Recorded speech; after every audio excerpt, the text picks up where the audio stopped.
Okay, we're rolling. All right, this is a home interview in DeWittville, New York. It is the 8th of November 2005, approximately 2:30 p.m. Interviewers are Wayne Clark and Mike Russert. Could you give me your full name, date of birth, and place of birth, please? Duane E. Frudd, 3/24/47. Place of birth was Rochester, New York. Okay. What was your educational background prior to entering service? High school. All right. Did you enlist or were you drafted? No, drafted. And what was you were drafted in what branch of service? The Army. All right. What was your date that you entered? I think it was July 10th, 1966. And your discharge date? Would have been the same, 72, 6 years. Okay. And where did you enter service? Rochester. When you entered service, where did you go for your basic training? Fort Dix. How long were you there? 8 weeks? And then we weren't allowed to come home, and I spent 8 more weeks there for AIT. Now, were you given any additional training or? Truck driving. Truck. That was my MOS, even though I hated it.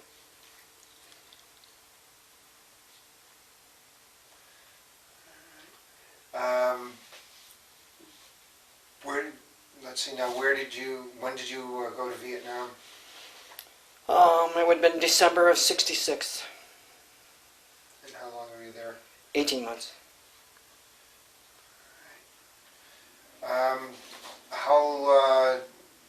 Let's see. December 66. All right, how did you get over to Vietnam? C-141 from McGuire. Did you go with a unit or were you assigned when you got into Vietnam? Just assigned, and there was no unit. Okay. What unit were you eventually assigned to? 90th Replacement Battalion.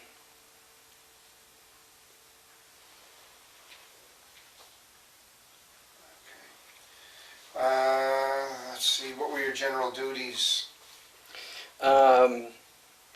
Constructing building in Son Nhut, on Son Nhut Air Base. You told us earlier, how did you end up doing construction? My brother built Ridge Homes, they were a prefab house. And you told a little story though, how did you,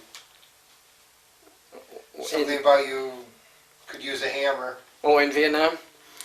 Well, like I said, my first day there, I was pulling guard duty, and this sergeant came up to me and he says, "Is your name Frudd?" And I thought to myself, I've only been in this country one day and I'm in trouble.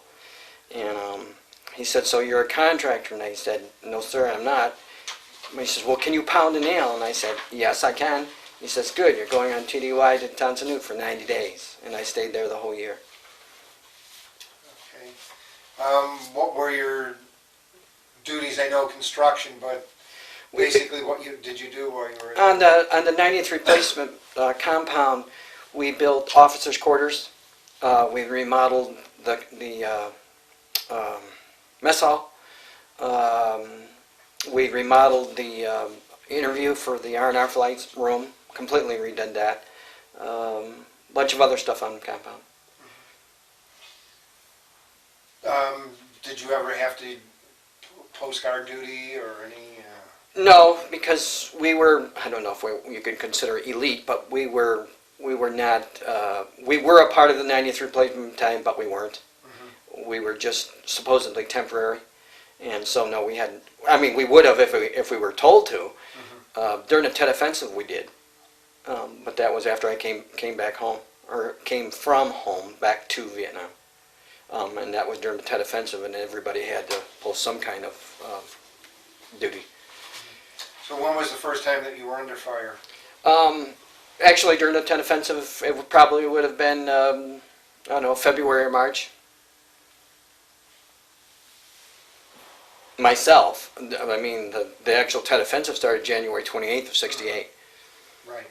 Were you actually under any ground attack? Or Oh yeah, and I remember the one time distinctly, well, the one time distinctly that I remember is Pan American did the R&R flights. And during the Tet Offensive, we did not allow, or they did not, whoever the powers to be, did not allow Vietnamese on base. So the Vietnamese were basically the ones that cleaned the aircraft and did the cleanup and whatever. When they weren't allowed, then we were, after I came home, after I went back in 68, or came home back in 68, I was assigned to the actual R&R part of it, where I actually processed guys going, or women going to Bangkok, Thailand, or wherever they were going on R&R. During the last 4 months, like in, I think it was February, March, one of the guys went home, so I was detailed to go to the civilian air terminal just to make sure 162 people got on and 162 people got off. You had to take care of VIPs, colonels and generals and whatever. When one day, well, there was 2 incidents. One that didn't actually was directly involved in me, but Hawaii flights came in about 6:30 or 7 o'clock every morning from Guam. And this one Pan American, this one day came in, and as it was taxiing and going to stop, I noticed there was something dripping from the wing. And when we looked underneath it, there was a .50 caliber machine gun bullet that had gone through the, and I tell you, you could have seen if you could have seen the pilot, he was white as a ghost, and there was a Trans World Airlines cargo plane that came in right after him. And he ran over to that guy and he says, "What is the matter with you?" He says, I tried to get you on my radio. He said, "You were being shot at." He says, "I could see the tracer rounds." He said, "I told you to get up, get up, get up." And there was no response. That was, even though that wasn't involving me, but that was my first signs that something was wrong. And then there was, probably maybe a month after that, after we got used to being rocketed and whatever, I was walking from the plane, a Pan American plane, back to the civilian air terminal, and I heard this zing going over my head, and I thought, what the heck? Well, it didn't take a rocket science again to figure out that somebody was shooting at me. So by the time I got back to the civilian air terminal, there was about 30 rounds that actually hit the civilian air terminal restaurant, busted the glass and whatever. We were allowed to carry rifles, but we were never authorized to shoot back. That was, I guess, supposedly the Air Force, the APs, whatever, that was supposed to take care of it, or the whoever the unit was that was supposed to be watching out, but they, somehow they didn't do that. But that's a frightening experience. The other thing that really was indelibly imprinted in my mind was I used to watch about 4 times a day flag draped coffins going from wherever the mortuary was to the C-141s to take them home. And I'll tell you, you don't ever forget that either. I lost 3 of my high school classmates, and I always wondered when my turn was going to happen, but thank goodness it never did. I tried when I was doing the R&R flights. I'm crazy, but when I tried to do the R&R flights, I felt guilty because I really wasn't out there in the quote-unquote action. So I tried, when I did my R&R flights, to make them I tried to get them to laugh. I would say, all those people going to Hawaii, your flight has been canceled. You could hear the pin drop. Some of those guys, special officers, I probably would have got my heels locked. But I would just say, I just want to see if you're awake. If somebody came along that I knew about, we had manifests for the people that were going on the flight, and you'd have to check them off and ask them how much baggage they had and stuff like that. If they weren't, they stayed overnight, and you had to go get a blue card and fill it out and take it to the place where they get the laundry and their assignments and beds and stuff like that. And when I saw somebody that was having some trouble understanding or whatever, there was one guy that was from Brockton. His name was Cecil Eck, and the poor guy didn't know backwards from forwards. Why he was never killed over there, I'll never know. He was killed in an automobile accident. But anyway, when I saw somebody like that, I would take them personally and make sure that they knew where their housing was, and take them to the company club, and try and do the best I could to cheer them up, before they went back. So, in a way, I felt guilty about not being in the combat zone. But on the other hand, I tried my best to make it as nice and as pleasurable, if that's the word, as I could. Could you describe daily life, your equipment, so on? When I came home from, well, actually, the 18 months, with the exception of February, March, maybe April, it was just fatigues, normal, never carried a weapon.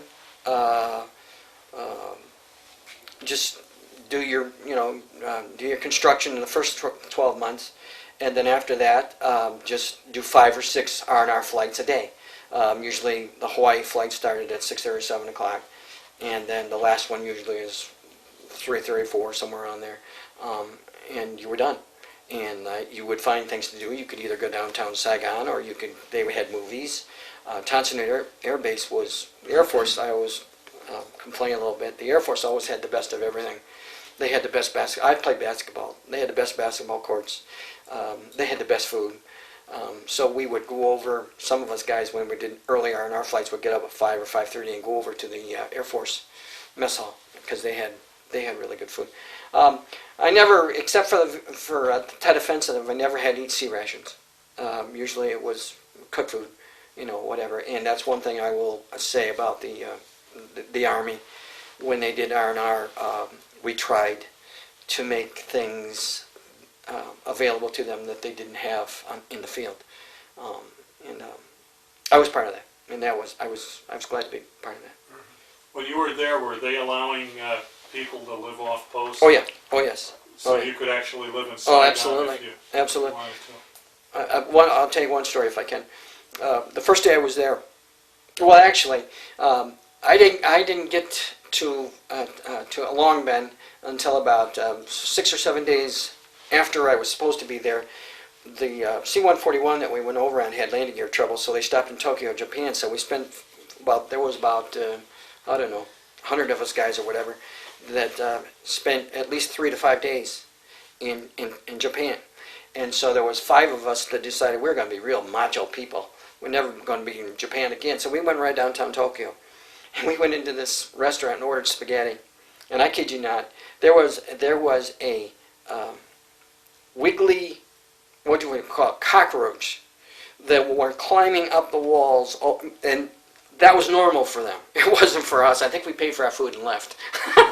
But anyway, we got to sing Christmas carols with the Japanese, what would be equivalent to our Salvation Army, and I thought that was cool. So I never got to Son Nhut until I guess it was after Christmas of '66. But the first day that I was there, I think it was a Sunday afternoon. This guy comes, "Come on, I'm going to take you downtown Saigon." So he took me down there, and there was this, I guess it was Wingkout Keys Palace. Anyway, there was like a flower ring or something. Anyway, he said, "Watch this." About 12 o'clock or whatever it was, there was 13 Buddhist monks, I guess they were, come out, and they marched around the goddamn thing about, I don't know, 5, 6, 7, 8, or 9, 10 times. And on the 12th time, I think it was, I can't remember, they all took out a vial of something and poured it on it. One of them went in the middle, put a vial of something on this poor guy's head. And I'm like, what the heck is going on? And the next time they all threw a match on and burned him right there. I said, "Don't you ever do that to me again. Don't ever do that to me again." That was terrible. It was absolutely. But you see, one thing that we have to, hope we're learning, when you have no value of life, it's meaningless. It's absolutely meaningless. And we're finding that out in Iraq, and we did find that out in Vietnam. And quite honestly, I think 58,000 guys lost their lives for nothing, for absolutely nothing. We could have ended that war in one day. All we would have had to say is, "Listen, guys, you got 24 hours. If you don't cut it out, I'm going to nuke Hanoi." And we didn't do it. We didn't do it. We spent heaven knows how many years over there. And 58,000 guys. For nothing. For absolutely nothing. Would I do it again? Absolutely. I would die for my country. I feel sorry for those people that were the draft dodgers and whatever, because they someday they're going to be accountable for that. I honestly and truly believe that. You don't do that. You defend your country because freedom is worth everything. And that's not just me talking. I believe that. I really believe that. Were you aware of the anti-war protests while you were there? Absolutely. Absolutely. How did you feel about it? Oh, that was terrible. I thought it was unbelievable. And, you know, I love my country, I really do. But I tell you what, I wouldn't be a politician for all the tea in China because, number one, I don't know how Johnson could have lived with himself. I don't know how Westmoreland could live with himself. Maybe I'm not supposed to say that. But if we'd have killed as many guys as we said that we had, there would have been nobody left. There would have been nobody left. But when you got congressmen who are protesting or saying, we can't do this, we can't do that, and yet they own stock in Winchester, McDonnell Douglas, Boeing, Northrop, that are making these weapons, that's kind of two-faced. And then to top that all off, you've got people who basically didn't want to die, and they didn't want to be inconvenienced with 2 years of service of their life for their country. Hey, if you can't do that, get the heck out. That's the way if somebody were to come up to me and say, would you be willing to go to Iraq? In a minute. Because at least we're fighting for something over there. If we don't stop them over there, they're coming over here, and heaven help us if we think they're not. They are. We're going to be in for some things I'm afraid that we're never going to be able to cope with. We really are. And that's the same way with Vietnam. If we would have gone with the skills and the knowledge, and we would have had the tools that they have now, we could have busted their tunnel system, which was unbelievable. Why didn't we anticipate that? And if we did, why didn't we do something about it? I mean, Long Binh is out in the middle. Well, if you were there, Long Binh was out in the middle of Jingweeds. They had intricate tunnel systems underneath MACV headquarters. Where were we? Where were we? You know, and it created jobs, and that's all I can say for being in Vietnam. It created jobs and made somebody rich, and to me that's wrong. It's absolutely wrong. If you're going over to win or to free some depressed people or oppressed people, that's another thing. To go over to a country which could care less than whether you're there or not. I mean, here we are fighting for freedom for these people, and they're killing us. There's something wrong with the picture. Something wrong. But again, I think it all boils down to the fact that to die for your country is everything. So, hey, it's meaningless. You know, we don't live like that. I value life more now than I ever have before because I realize how fragile it is. You're here one day and gone the next. You know. I talk too much. One other question that's kind of connected with the protesting. How did you feel about what Jane Fonda did? Jane Fonda? I think she should go to Russia. I think she should live in Hanoi. I think she should. She should. So you don't accept the apology? Absolutely not. And let me tell you something else. Again, maybe I'm not supposed to say this, but it really irritates me. My wife and I went shopping. I can't remember, it's TSC or Penny's or wherever it was. And we were looking at flannel shirts. And it said, made in Vietnam. I said, woman, don't you ever bring anything into this house that has that name on it. I can't believe that our country would back people that killed us, just like Japan. What is wrong? You know, I'm all for entrepreneurship and making as much money as you want to. But Mother Bear, when you kill 58,000 of us guys, it was like, again, slapping us in the face and said, well, it wasn't worth it. Well, you know what? Yeah, it was. Like I said, 3 of my classmates never made it home. And watching those stupid, well, they're not stupid, those coffins every single day for 7 or 8 months. Again, it does something to you. Maybe you're not killing somebody, but let me tell you, you might as well be, because you watch it every single day. The first year I was there, it was nothing. The first night I was back, it was funny. We had double bunking in our housing, and the guy above me, I can still see his name is Robert Cochran, and I never even heard a howitzer, or not a howitzer, but an artillery piece in my life. And it was so close. You could hear it leave the tubes. And by the time I got on the floor with a mattress over my face, the other guy on the top was already down there. But let me tell you something. Those 6-foot, 10-inch Russian rockets were worse than any thunder and lightning you ever heard. And when you got up, and they always tried to get Westmoreland's white, we used to call it the White Whale, C-123 that was made. Did you ever see it? It was made specifically for him, bar, the whole 9 yards. And they tried to get that, but they would throw in 6 or 7 or 8 or 9 rounds of whatever, and you go out and you'd see fire, and they would hit an F-4 Phantom, or they would hit something and whatever, and you'd again hear them go, the F-4 Phantoms and the Skyhawks and whatever they used, go screaming out, and you see bombing raids and whatever. Never stopped them. Never stopped them. That was not fun. It was something I would hope my kids never have to do, but I would hope that they would be patriotic enough to do what the government told them to do. Because again, if you enjoy living in this country, somebody died for you. Why shouldn't you return a favor? Nobody wants to die, but sooner or later we're all going to. But not like that. Not like that. How did you feel about your immediate officers? Fine. Oh, we had a ride. Like I said, there were some good, really, really good times. The officers, the only one bad officer, and he really wasn't bad, he just didn't know any better. We had one major that came in, the captain that was in charge of the 178th replacement, the R&R, went back home. So they sent this ROTC major over. About the second or third night, he was there. We got rocketed. And he made us fill sandbags for 3 nights because we didn't go screaming out running to get our rifles. Well, anybody in their right mind, I think, would know enough to know that if you're being rocketed, you don't try and go find your weapon. If you haven't got your weapon with you, you stay still until the thing is over, then you go get it.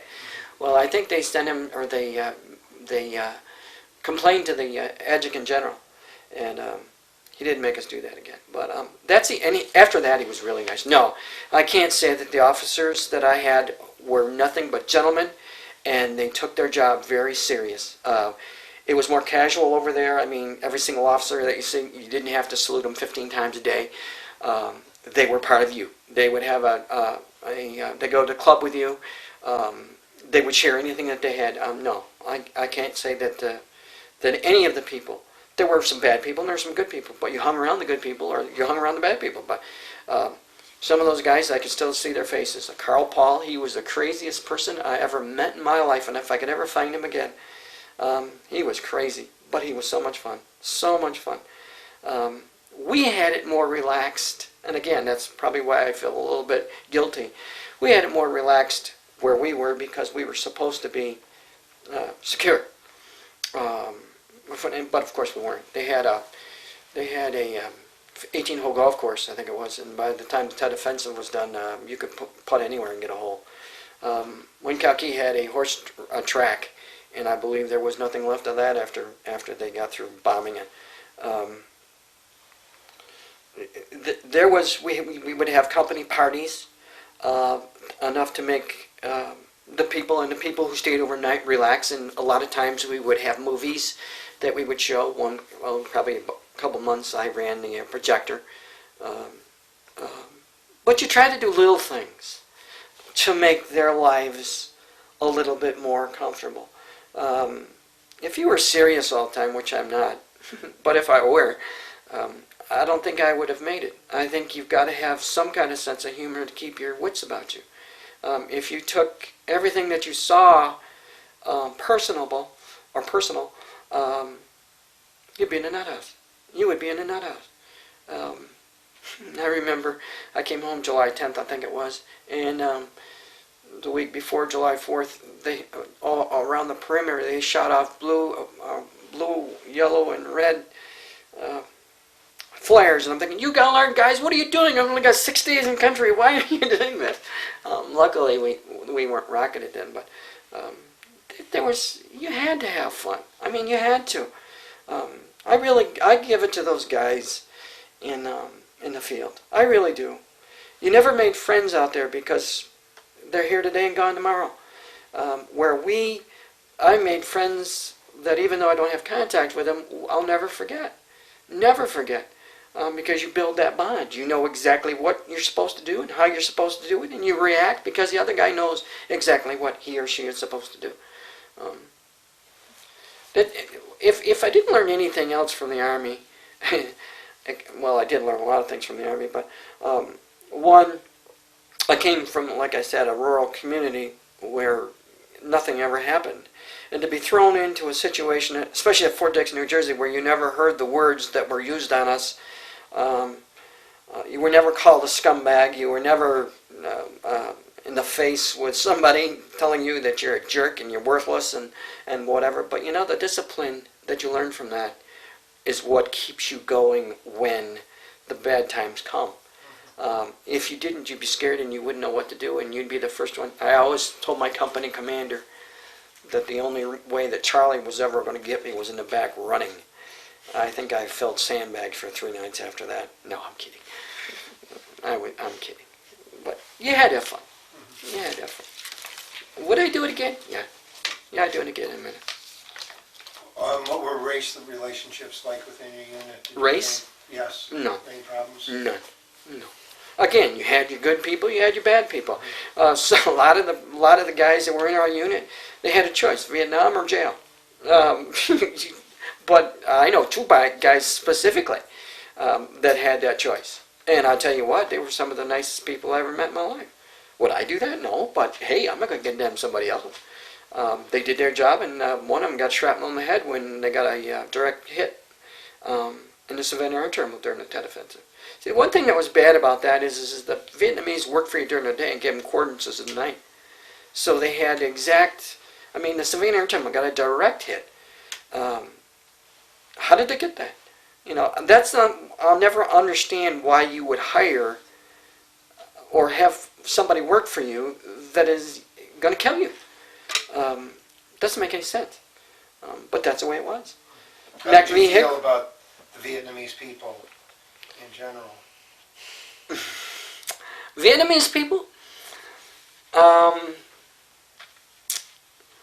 I would say there's probably good Vietnamese, but I wouldn't trust them past my nose. I think they're very lazy. I think they're very, they're users. They were our friends during the day, and they killed us at night. I don't think they valued at all what we were there for. I guess we were there for free elections, but the only one on the ballot was Win Cow Key, so I questioned that too. But anyway, we had some good relationships with Vietnamese that helped us in the terminals, and I'm sure that there are good Vietnamese people. But I think that they're being afraid of Viet Cong outweighed their having any loyalty to us. Would I walk across the street if some Vietnamese were coming down the other side? No. Would I be friendly to them if they wanted a handshake or a hug or wanted a cup of coffee or take them out for a meal or whatever? Absolutely, I would do it. Do I respect them? Absolutely not. Absolutely not. Would you ever have a desire to go back? Absolutely. You would? Absolutely. Only this time for the right reasons. Mm-hmm. Yes. Because communism, I don't care who you are, communism, let me give you an illustration.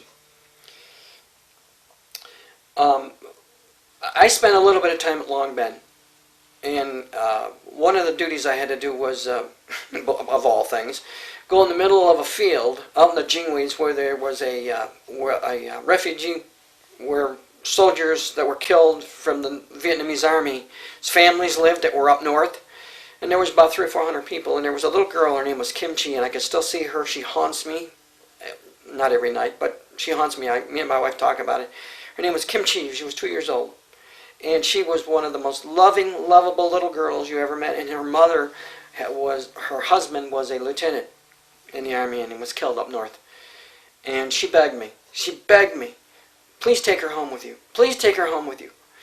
When I came back, when I left to spend 30 days home here in '67, Christmas of '67. I came back during the Tet Offensive, and they had, the Viet Cong had come in and they had killed all 300 of those people, including that little girl.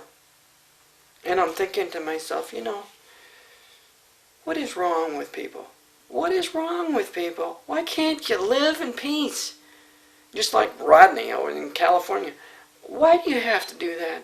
To prove a point? Why do you have to do that? And your things, did you bring anything home from Vietnam? I don't want to ever remember that country when I was over there anyway. Except I did bring a picture of home with that little girl. I don't know where it is now, but she haunts me. She haunts me. If I could have, I would have. In a minute. In a minute I would have taken her.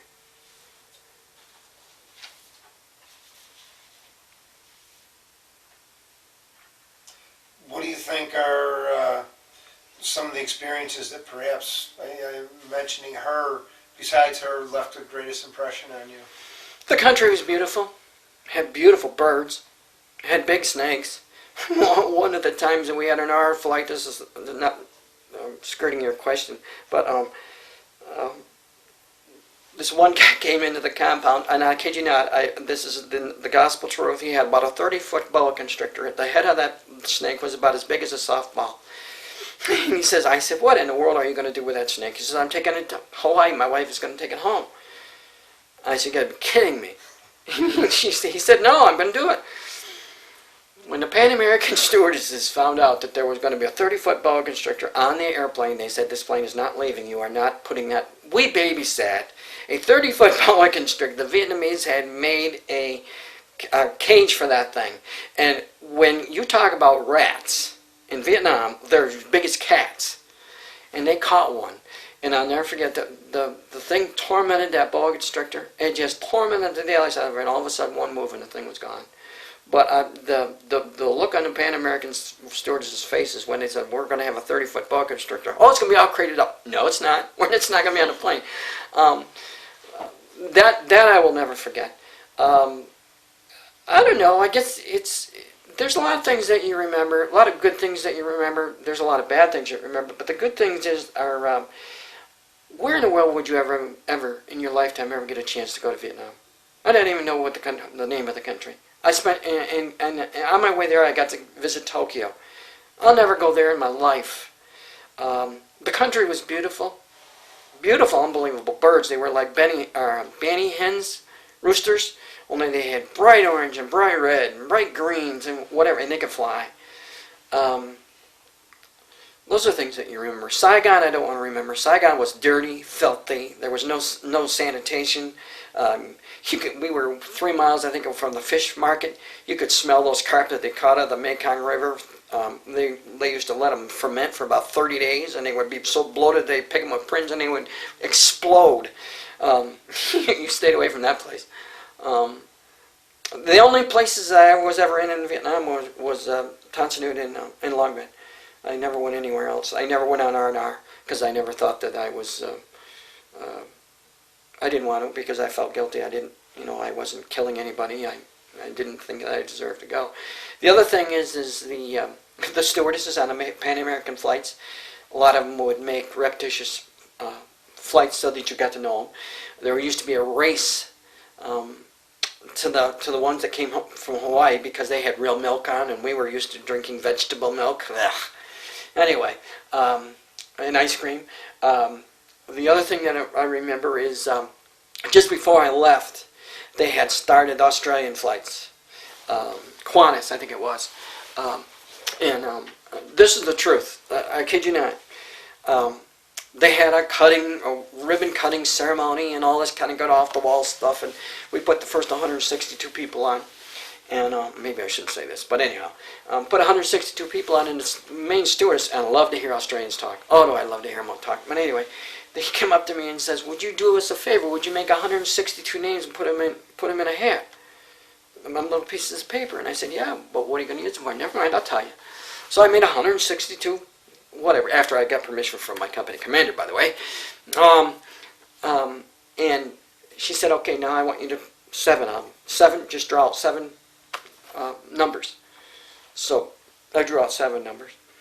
And those 7 people got to be escorted by the stewardesses for one night in Vietnam, or in Australia. And I thought that was kind of interesting that I got, not that I condone that kind of stuff, but hey, those guys deserved anything that they could get. And again, if you tried to make their lives a little bit more comfortable, that was my job. And when I was over there, that's exactly what I tried to do. I can still remember the the jargon that I used to say when you would call out a R&R flight or transportation to someplace or whatever, and there was a PA system, and I would pretend sometimes like I was from Texas, and I would change my voice and whatever, and you'd be surprised the number of people that would come up and say that they appreciated that. Put a little humor in. I mean, if you just said, may I have your attention, please, on the compound. All personnel manifest on today's R&R flight to Bangkok, Thailand. Please assemble at the main gate. All senior officers and COs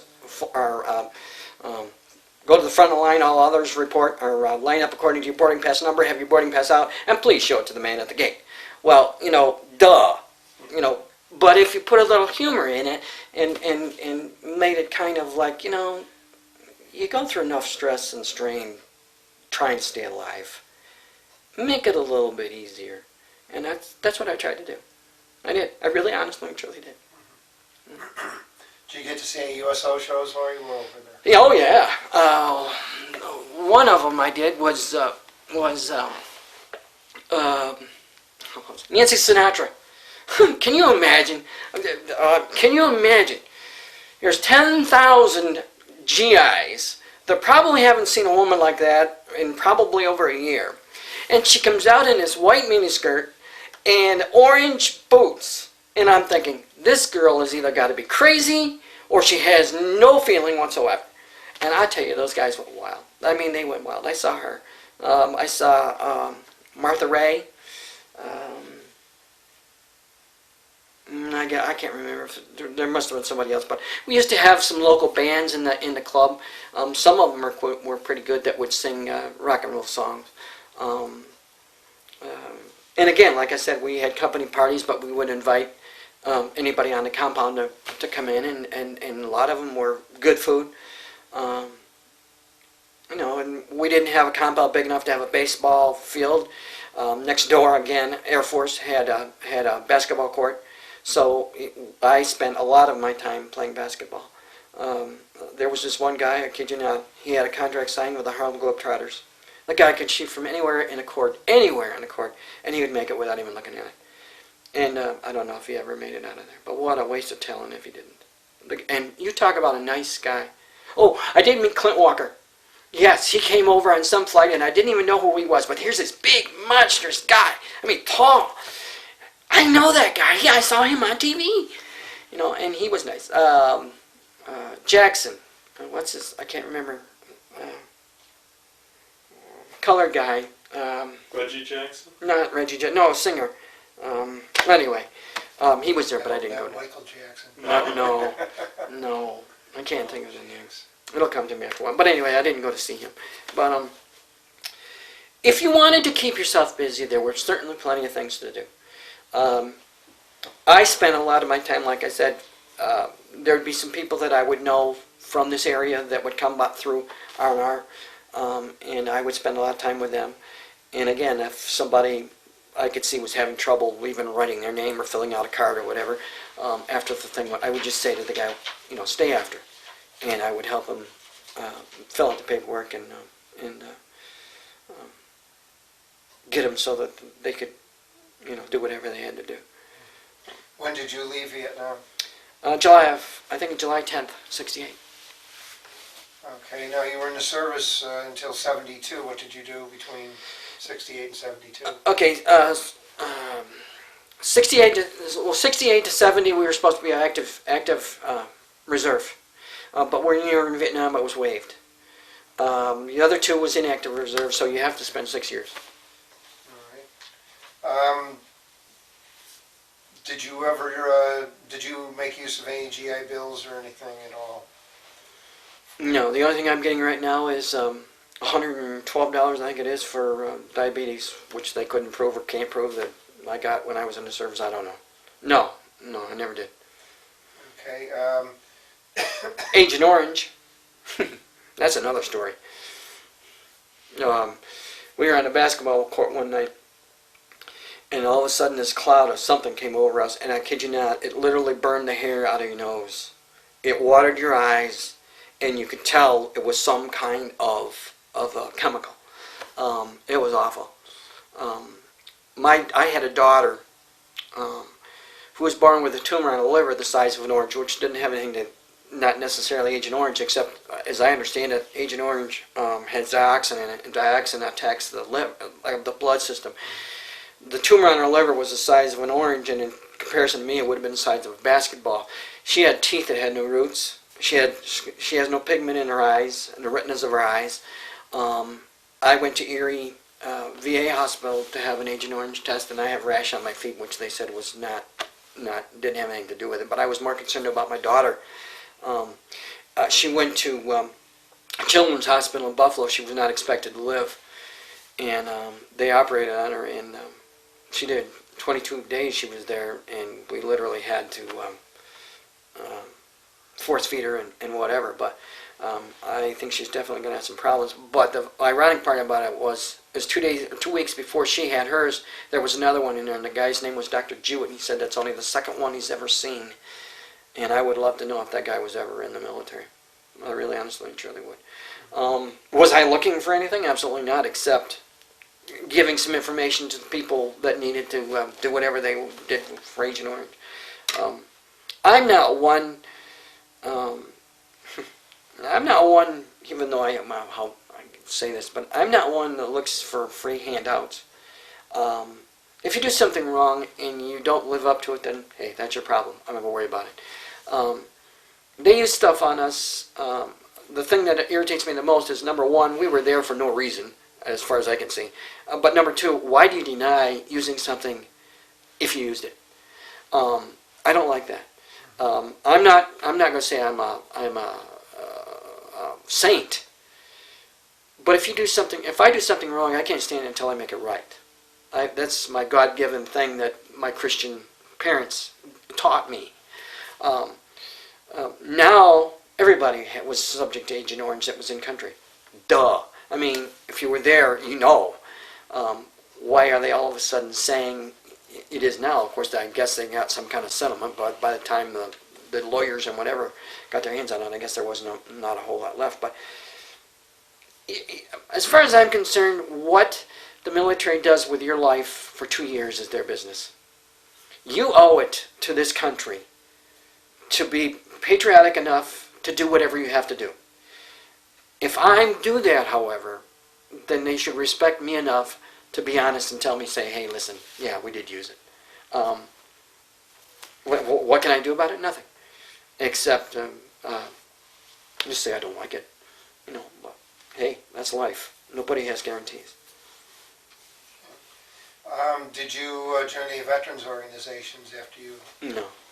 No. I got a honorary membership to the American Legion in Brockton, New York when I was in Vietnam.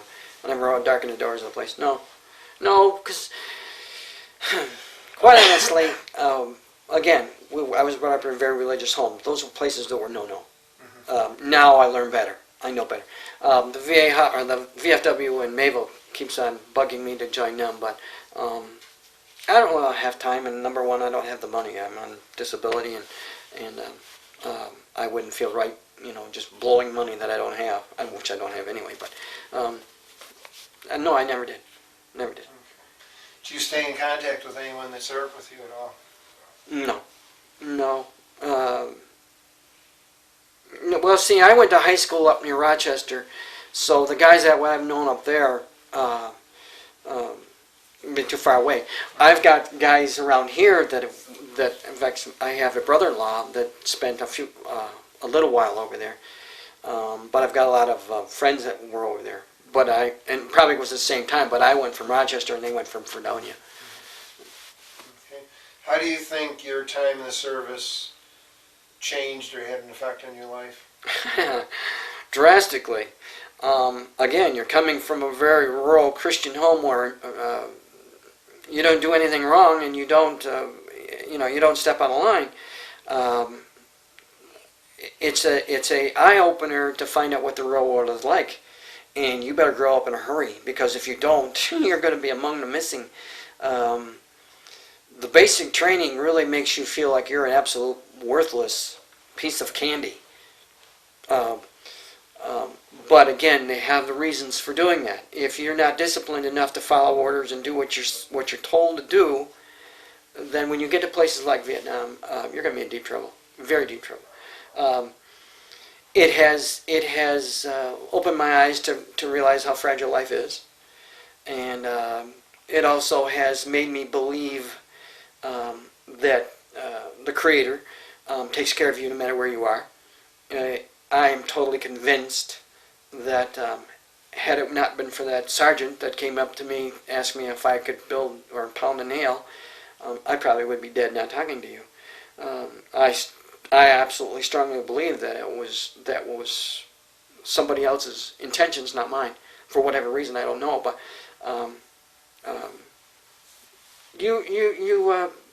you value life a lot more, and you also realize that the country that you live in, even though we've got some really real problems, is a heck of a lot better than living anywhere else. A heck of a lot better. You can talk, you can complain, you can vote for somebody like today. You don't see garbage all over like you did over there. Basically, the people that you work with or the people that you're in contact with, you choose to be their friends or whatever. Although you do make some good friends that are long lasting. You can't remember names all the time, but you can remember faces, and something will come up to remind you of some event that you did over there. There was, like I said, there was the positive things and the negative things, and the anti-protesters certainly didn't help the situation. When you're over there giving your life for whatever reason, you certainly don't want to hear about somebody complaining about their rights and whatever. When it comes right down to it, you really don't have any rights. It's something that's given to you. It's not something that you earn. And you better be appreciative and keep a hold of them for as long as you can. Okay, thank you very much for your interview. You're very welcome.